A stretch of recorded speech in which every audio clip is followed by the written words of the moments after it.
The galaxy had made its decision about humans a long time ago. They were dangerous. They were wild. They could not be trusted. The Great Galactic Concord, a union of 12 ancient species, had placed Earth under quarantine. No human ships were allowed beyond their own solar system. No human ambassadors were welcome at the great councils. No human voice would be heard among the stars. The elder races believed this was for the best. Humans were too young, too violent, too strange. Let them stay on their little blue planet until they learned to behave. Perhaps in 1,000 years, they might be ready, but the universe does not always follow rules. The cargo ship Horizon's Edge was not supposed to be anywhere near Valanthos. It was a simple freighter, carrying medical supplies from Mars to a human colony on the edge of permitted space. Captain Rodriguez had served 30 years without incident. Her crew was experienced. Her ship was reliable. None of that mattered when the engine failed. The Horizon's Edge tumbled through space for 3 days. Emergency signals went unanswered. The Galactic Concord did not rescue human vessels. When the planet Valanthos appeared in their failing sensors, Captain Rodriguez made the only choice she could. She aimed for the surface and prayed. The crash killed everyone except one man. His name was Marcus Cole. He was 34 years old. He had worked as a freight pilot for 6 years, loading and unloading cargo at ports across human space. He had no military training. He had no diplomatic experience. He had never even met an alien before. He woke up in chains. The Valanthi were unlike anything Marcus had imagined. They stood nearly 7 feet tall, with bodies that seemed made of living crystal. Their skin caught the light and scattered it into rainbows. They had 4 arms, 2 legs, and heads that featured large, compound eyes that saw in spectrums humans could not name. When they moved, they made soft chiming sounds, like wind through glass bells. They were beautiful. They were terrifying. And they were very, very angry. Marcus was dragged through corridors of pale blue stone. Valanthi citizens stopped to stare at him. Some made gestures he did not understand. Others turned away, as if the sight of him was offensive. He heard words in a language his translator struggled to process. The word human appeared often. It did not sound like a compliment. Finally, he was brought before the throne. Queen Cyravel had ruled her people for 300 years. She had guided them through 2 wars. She had negotiated treaties with species that considered the Valanthi nothing more than pretty insects.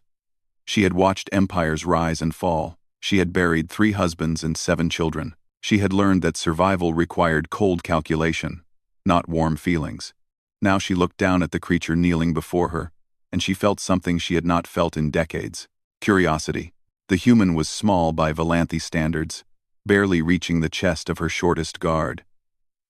His skin was an odd pinkish-brown color, soft and fragile-looking.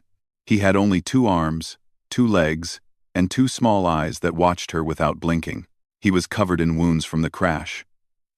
Blue and purple marks decorated his skin. One of his arms hung at a strange angle. He should have been cowering. Every report said humans were aggressive when cornered, violent when threatened. Her guards stood ready with weapons drawn, expecting an attack. The human simply knelt there, breathing slowly, watching her with those strange little eyes. "You are not afraid," she observed. Her voice echoed through the throne room. "I am terrified," the human replied. His voice was rough and tired. "But my mother taught me that fear is no excuse for bad manners. So, Your Majesty, thank you for seeing me." The throne room went silent. Her chief advisor, Lord Kethran, stepped forward. "My queen, this creature should not be permitted to speak. The Concord has declared humans a quarantine species. We must execute it immediately, or face sanctions." "The Concord," the queen repeated softly. "Yes, the Concord has many opinions about many things." The Kasari ambassador slithered forward from his place among the observers. Ambassador Threll was a serpentine creature with scales that shifted color with his mood. Currently, they were a satisfied gold. "Your Majesty," he hissed smoothly. My government would be happy to take this human off your hands. We have facilities designed for such specimens. You would face no political difficulties. The matter would simply disappear. Marcus watched the snake-like alien with careful eyes. He did not know much about galactic politics, but he knew a threat when he heard one. And if I refuse? The Queen asked. Ambassador Threll's scales flickered to a darker shade. Then Valanthos would be harboring a quarantine species.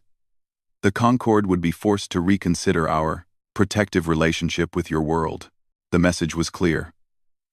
Hand over the human, or face consequences. Queen Cyravel was quiet for a long moment. Her compound eyes moved from the ambassador to the human and back again. 300 years of experience told her to accept the offer.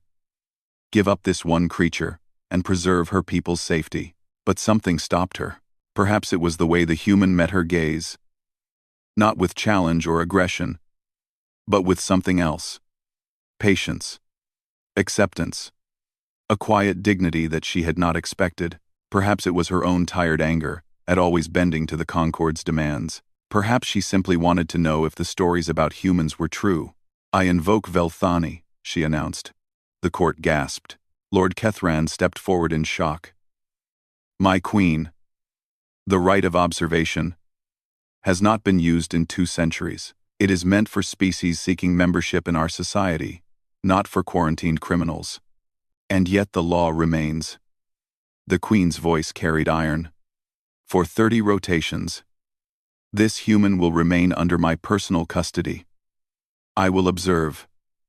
I will judge. And I will decide whether the Concord's fear is justified. Ambassador Threll's scales turned an angry red. This is a mistake, Your Majesty. Perhaps, but it is my mistake to make. The ambassador bowed stiffly and departed without another word. His message was clear. This was not over. Marcus Cole looked up at the alien queen who had just saved his life.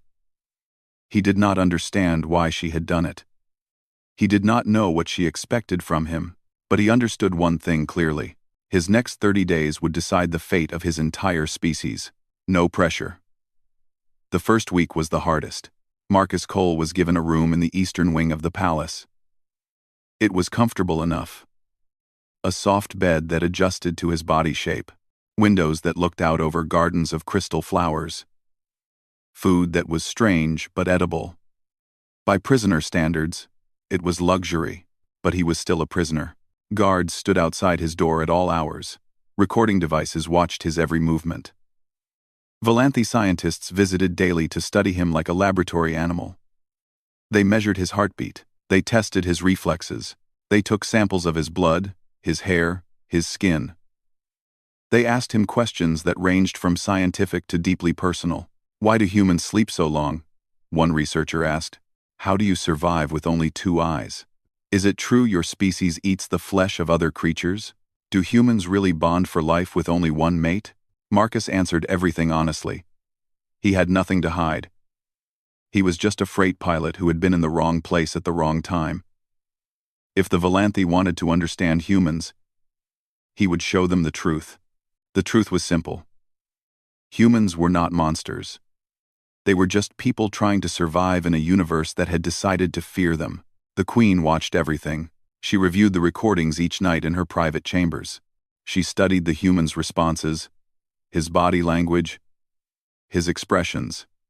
She noted how he reacted to stress, to kindness, to hostility. One recording caught her attention more than others. A young guard named Vethral had been assigned to escort Marcus to his daily examinations. Vethral was known for his hatred of outsiders. His father had died in a border conflict with another species years ago. He blamed all aliens for his loss. On the 5th day, Vethral deliberately knocked Marcus to the ground while walking through a corridor. He called the human a tailless beast and spat at his feet. The Queen watched the recording carefully. She saw Marcus's body tense. She saw his hands form fists. Her scientists had measured his physical capabilities. Despite his small size, humans possessed surprising strength and speed. Marcus could have hurt the guard badly, but he did not. Marcus simply stood up, brushed off his clothes, and continued walking. His face showed no anger. His voice remained calm. "Bad day?" he asked the guard. Vethral was so confused by the response that he said nothing for the rest of the walk. Later, when the Queen asked Marcus about the incident, his answer surprised her. "He wanted me to fight back," Marcus explained. "If I hit him, I prove that humans are violent. His hatred gets justified. The other guards get scared.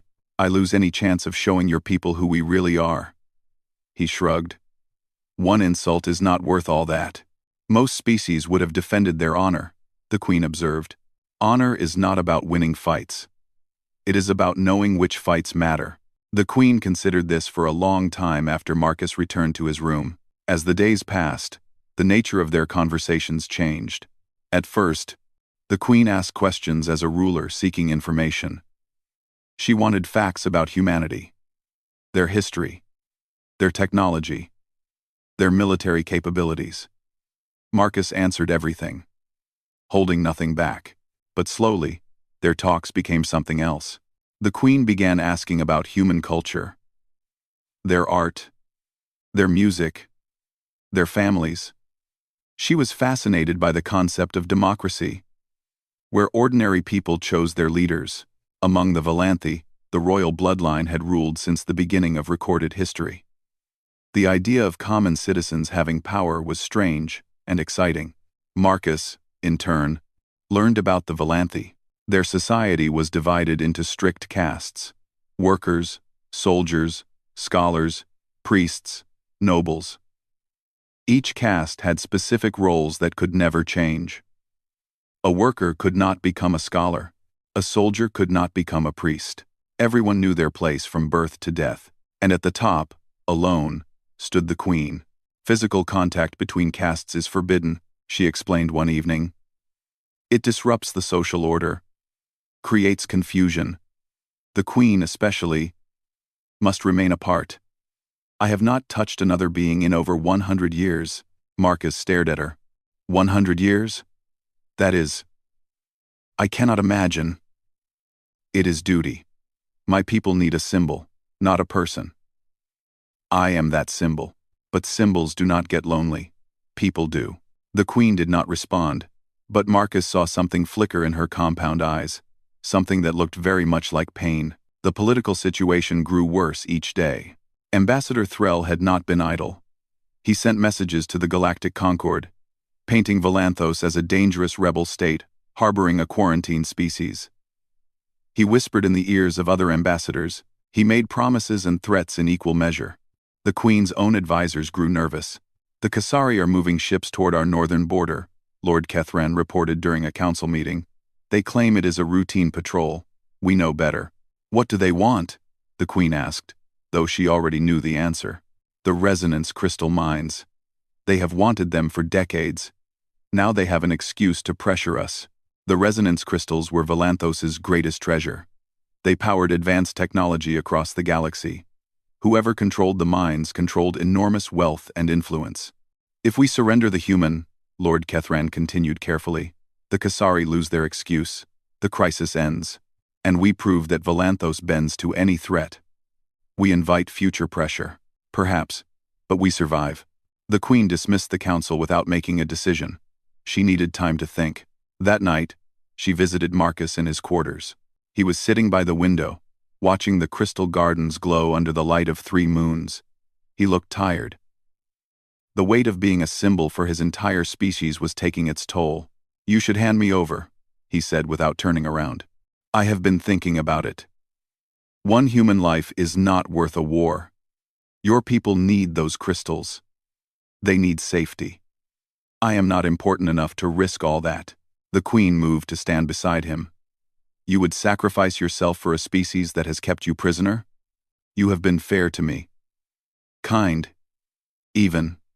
That matters more than chains." He finally looked at her. "I do not want my presence to hurt your people." "And what about your people? If I execute you, it confirms everything the galaxy believes about aliens. That we are cruel. That humans were right to be feared. Maybe. But at least your people would be safe." The Queen studied this strange creature for a long moment. He was offering his life to protect a species he had known for only 2 weeks. Not because he owed them anything. Not because he would gain from it. Simply because it was the right thing to do. My people believe humans are selfish and violent, she said softly. Some of us are, some of us are not. Same as any species, I think. Then perhaps the galaxy needs to learn that. She made her decision then. I will not hand you over, Marcus Cole. Whatever comes, we will face it together. Marcus blinked in surprise. Why? You have nothing to gain from protecting me.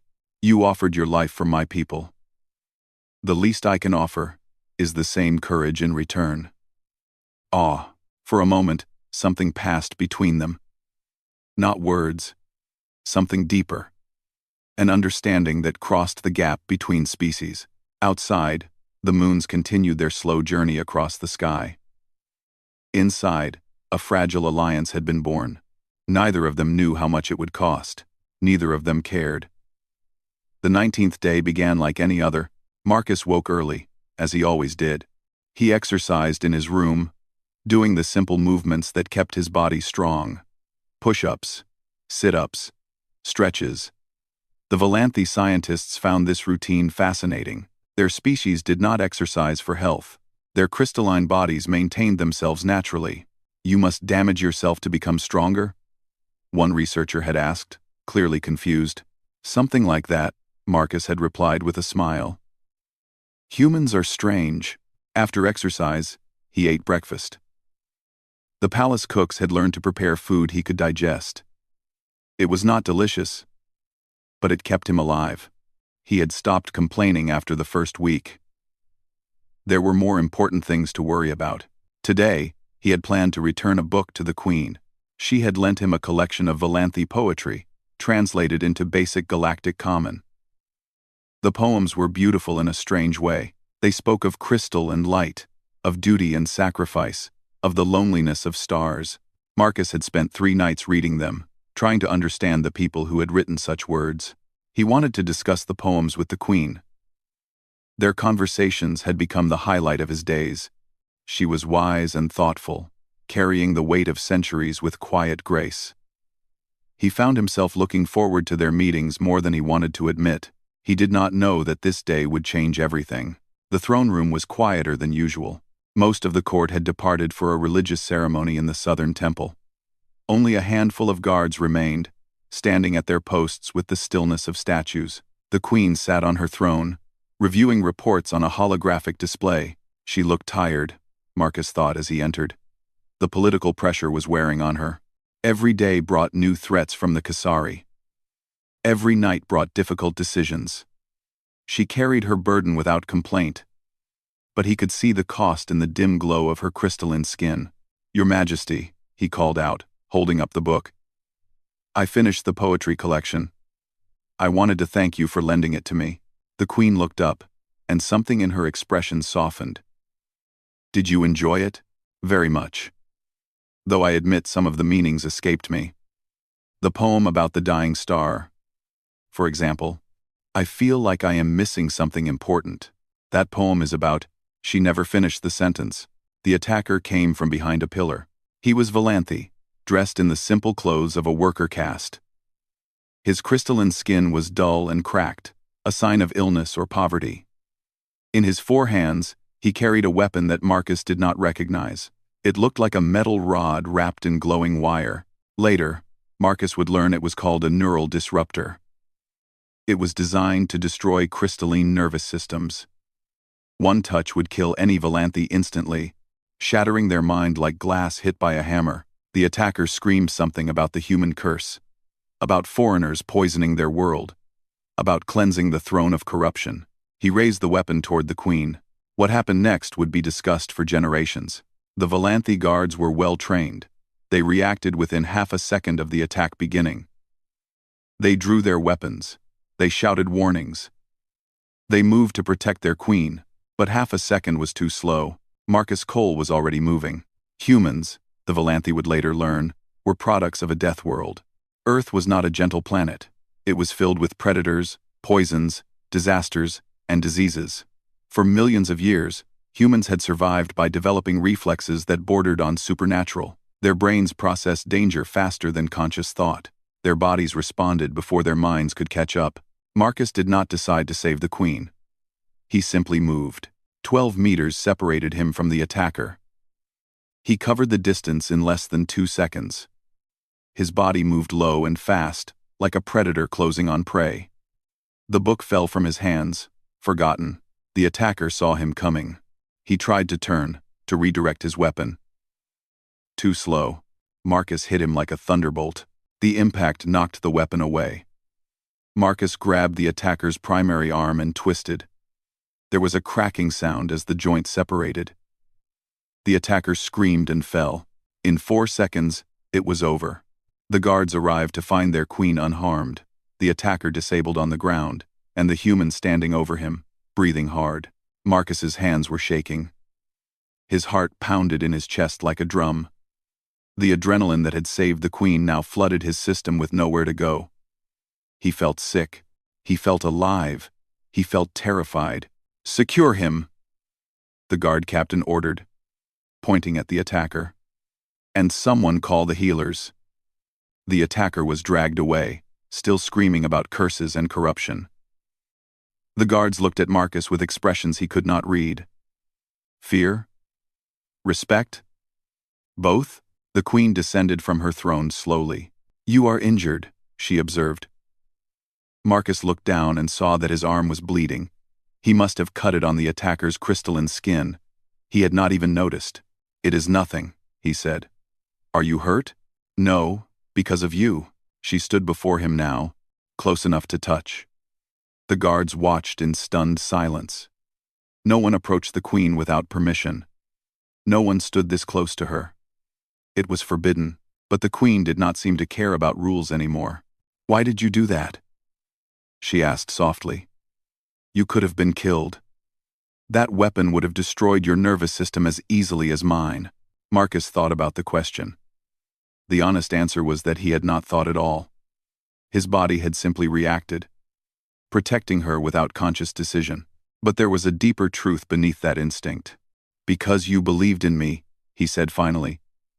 "When the whole galaxy said I was a monster, you gave me a chance. You saw me as a person. I could not let anything happen to you.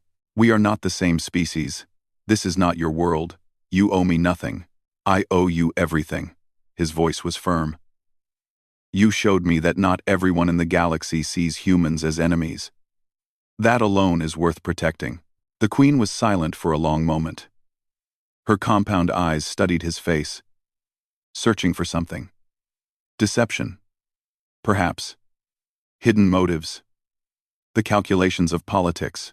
She found none. What she found instead was something she had not seen in 300 years of rule. True loyalty, given freely, without conditions or expectations. Then she did something that shocked every witness in the room. She reached out and touched him. Her crystalline hand pressed against his bleeding arm. The contact was gentle, careful. Among the Valanthi, such touch between castes was forbidden. For the queen to touch anyone was unthinkable. It broke laws that had stood for thousands of years. She did not care. "My people believe humans are monsters," she said quietly. Her voice meant only for him. "They believe your species brings only violence and destruction." "We can be violent," Marcus admitted. "We carry that darkness inside us. But we carry light too. The choice is what matters. You chose to risk your life for someone you barely know. Why? Because some things are worth more than safety." He met her eyes without fear. "You are worth more than my safety." The queen held his gaze for a long time. Something changed in that moment. The barrier between ruler and prisoner crumbled. What replaced it was something new. Something fragile and precious. Trust. "I have ruled alone for 3 centuries, she said finally. I had forgotten what it felt like to have someone stand beside me. You do not have to be alone anymore," Marcus replied. "Whatever comes next, I will face it with you." Outside the throne room, guards whispered about what they had witnessed. The news would spread quickly. By nightfall, everyone on Valanthos would know that the human had saved the queen. and that the Queen had touched him in return. Everything was about to change. The news spread like fire across dry grass. Within hours, every citizen of Volanthos knew what had happened. The human had saved the Queen. He had moved faster than eyes could follow. He had defeated an armed attacker with his bare hands, and the Queen had touched him afterward.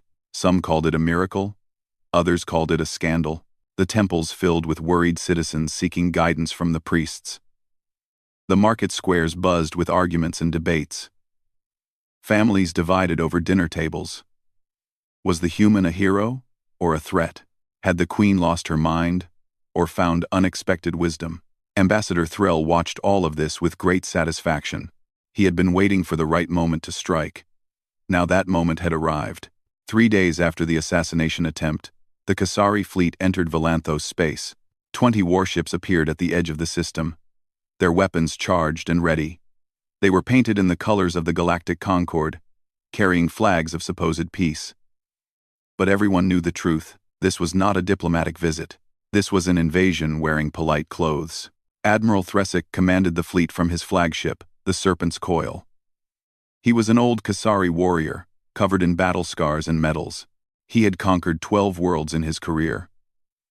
He expected Volanthos to be the 13th. His message to the Queen was broadcast across all channels.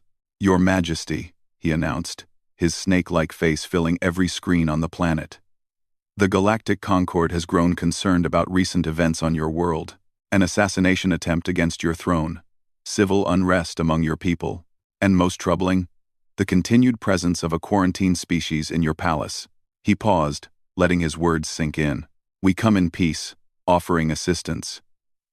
Surrender the human to conquered custody. Accept our protection forces in your northern territories. Grant mining access to your crystal fields. In return, we will restore order to your troubled world." The demands were outrageous. Everyone knew it. Surrendering the northern territories meant giving up half the planet's wealth. Accepting Kasari protection meant accepting Kasari rule in everything but name. But the alternative was war. And Volanthos had no fleet capable of fighting. The Queen summoned her council to the war room. Lord Kethron presented the military situation with grim honesty. "We have 37 patrol vessels. They are designed for customs enforcement, not combat.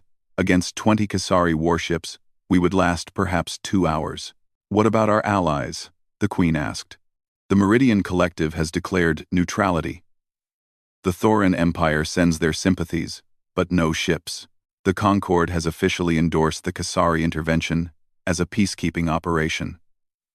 Lord Kethran's voice was bitter. "We stand alone. Then we surrender?" another advisor asked. "We survive," Lord Kethran replied.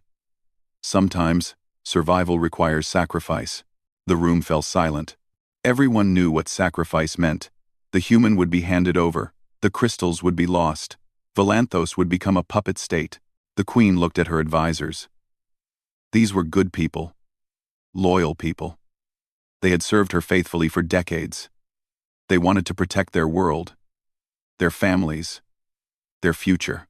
Could she ask them to risk everything for one human? Marcus was escorted to the war room under heavy guard. He had heard the broadcasts. He understood the situation.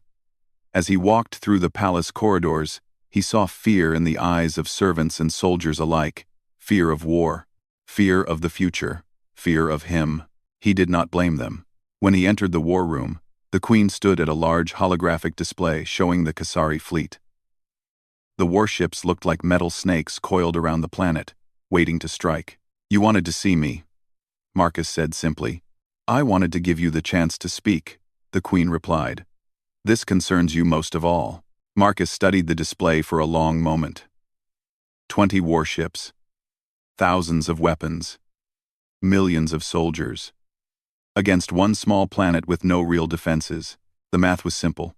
The answer was obvious. "I will surrender," he said. "Contact Admiral Thresic.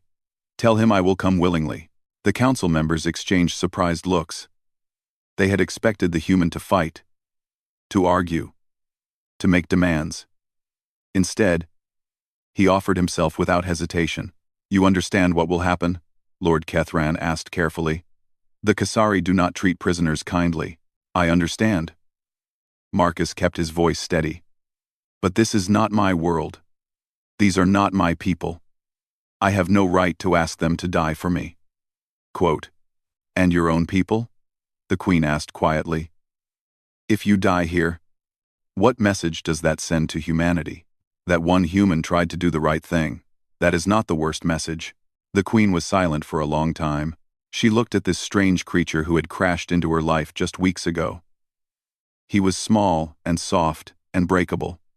He had no claws, no armor, no natural weapons. By every measure, he was weak, and yet he stood there offering his life to protect people he barely knew.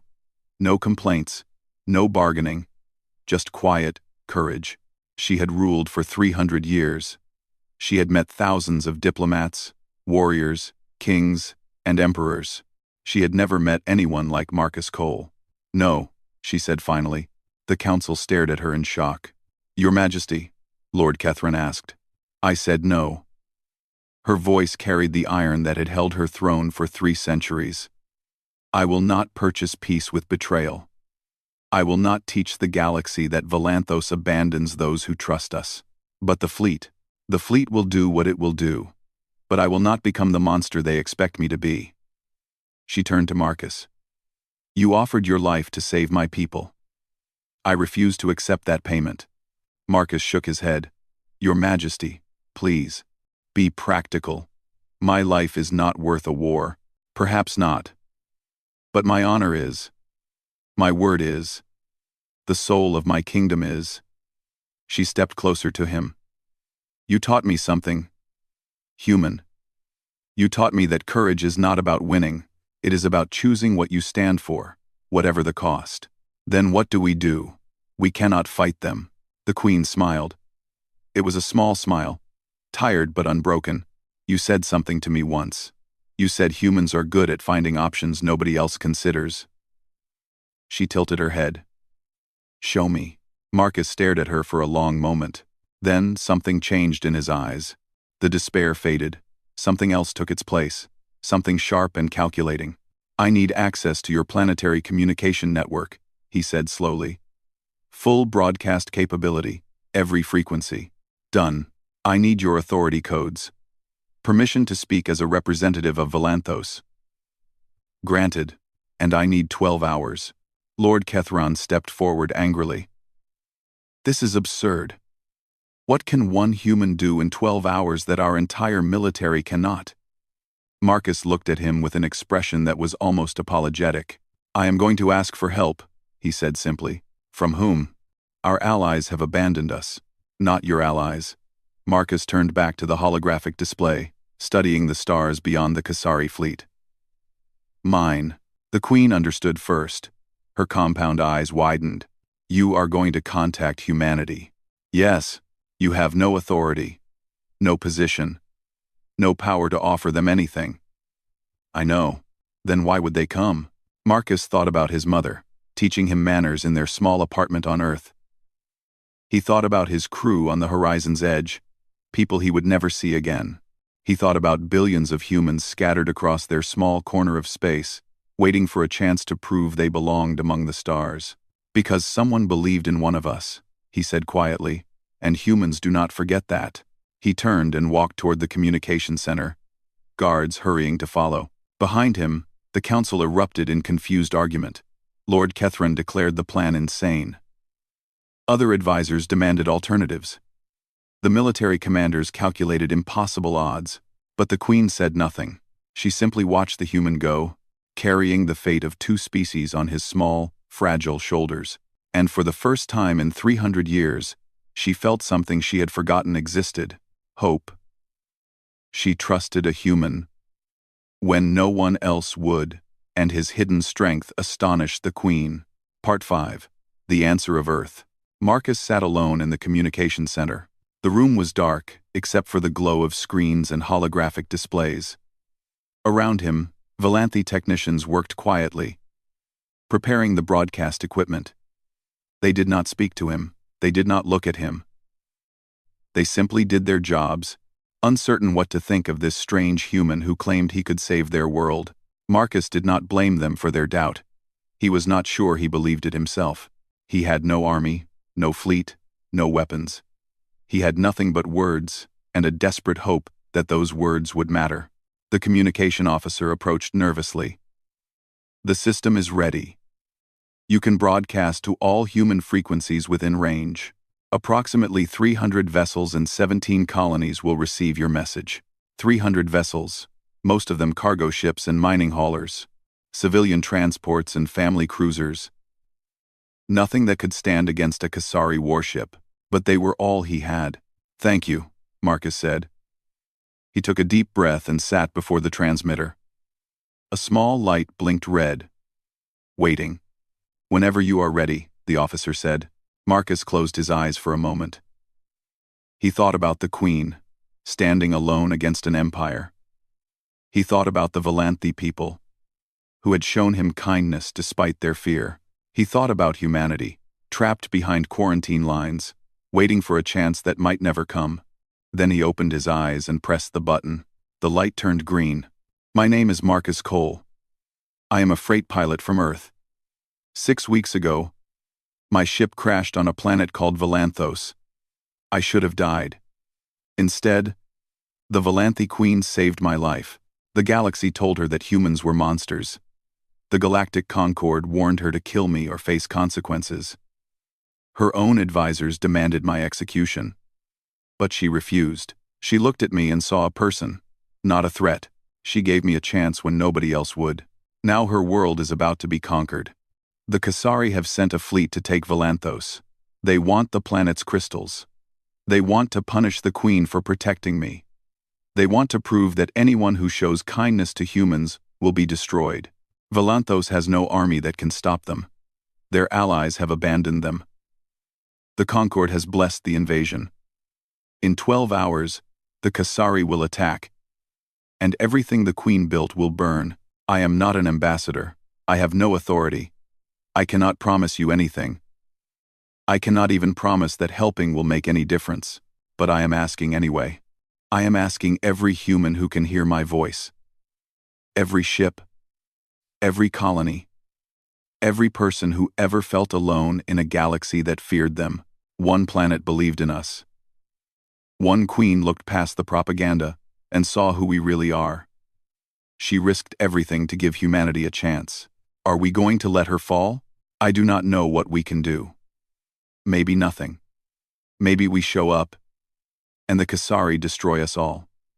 Maybe this is foolish and hopeless and doomed. But I know this. If we do nothing, we prove the galaxy right about us. We prove that humans only care about themselves. We prove that we are not worth trusting. And if that is true, then maybe we deserve to stay behind quarantine lines forever. I am going to stand with Valanthos, alone if I have to, because some things matter more than survival.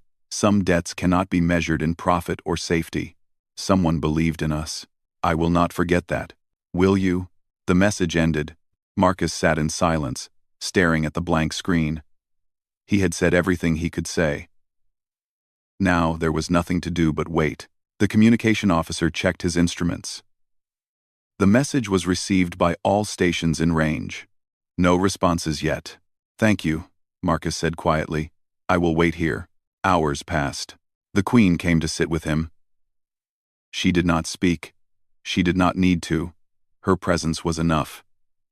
They waited together, watching the silent screens, hoping for an answer that might never come. Lord Kethran reported that the Kasari fleet was moving into attack position. Admiral Thresik had announced that the deadline had passed. The invasion would begin at dawn. Still no response from human space. Marcus felt hope draining away. He had been foolish to think his words would matter. Humans were scattered and divided. They had no reason to risk themselves for a planet they had never seen.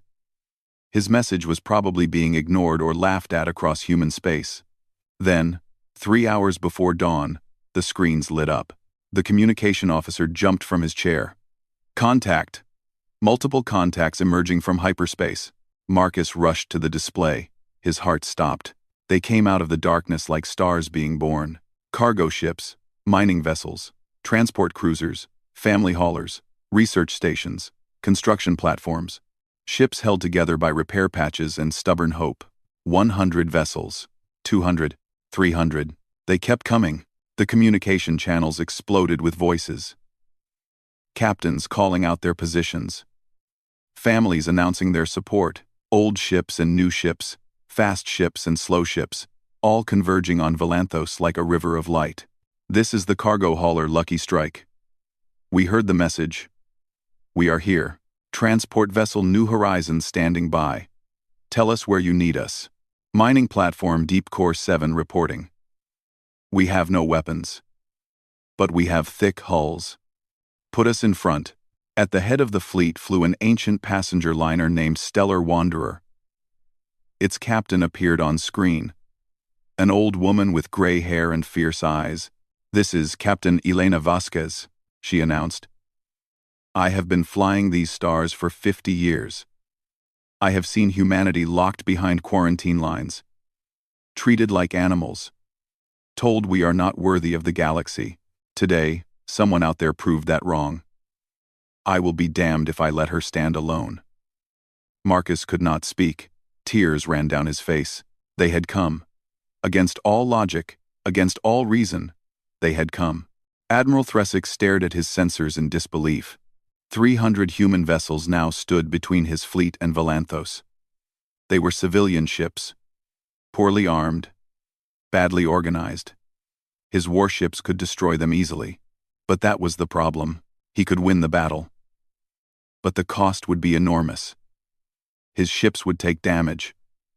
His soldiers would die, and the entire galaxy would watch him slaughter 300 civilian vessels that had come to defend a friend. The Kasari were conquerors. But they were not fools. They understood public opinion. They understood politics. A quick, clean victory over Valanthos would have been forgotten in a month. A bloody massacre of human civilians would be remembered forever. Captain Vasquez opened a channel to his flagship. Admiral, I am told your species does not understand humans very well. Let me explain something. Her voice was calm and steady. That man down there asked for help. We came. Now, you can try to take this planet, but you will have to go through every single one of us. And I promise you, we will make it cost more than it is worth. Admiral Thresik looked at the human fleet. He looked at his own warships. He calculated odds and costs and consequences. Then he gave an order that shocked his entire crew. All ships, withdraw. The Kasari fleet turned and retreated into deep space. On Valanthos, the population watched in stunned silence. Then the silence broke into celebration. People poured into the streets, singing and crying, and holding each other. Church bells rang. Children laughed. The impossible had happened. They were saved. In the communication center, Marcus finally allowed himself to breathe. The Queen stood beside him, watching the human fleet hold position around her world. Her compound eyes reflected the light of hundreds of ships. They came, she whispered. They actually came. Yes, Marcus said. They did. Why? They gained nothing. They risked everything. Why would they do this? Marcus thought about the question. He thought about Elena Vasquez and her 50 years among the stars. He thought about the mining families and cargo crews who had dropped everything to answer his call. He thought about humanity, scattered and quarantined and dismissed by the galaxy. Because you trusted one of us, he said finally. And we do not forget that. Ever. 6 months later, the Galactic Concord quietly dropped its quarantine on humanity. The official explanation mentioned evolving diplomatic circumstances. Everyone knew the real reason. The elder races had finally understood what humans truly were. They were not the strongest species, not the smartest, not the most advanced, but they were the species that showed up, the ones who answered when someone asked for help, the ones who remembered kindness and repaid it 1,000-fold. Queen Siravel appointed Marcus Cole as the first human liaison to Valanthos. Their friendship became legendary, a symbol of what was possible when different species chose trust over fear. At the ceremony marking the new alliance, a young Valanthi asked Marcus the question everyone wanted answered. Why did they come? Your people owed us nothing. Marcus smiled, looking up at the stars that had once seemed so hostile. Because someone believed in us when nobody else would, he said. And that is a debt humans always pay. Across the galaxy, other species began to understand. Humanity's greatest strength was not their speed or their creativity or their stubborn refusal to die. It was their loyalty. And that was something the whole universe could believe in. The end.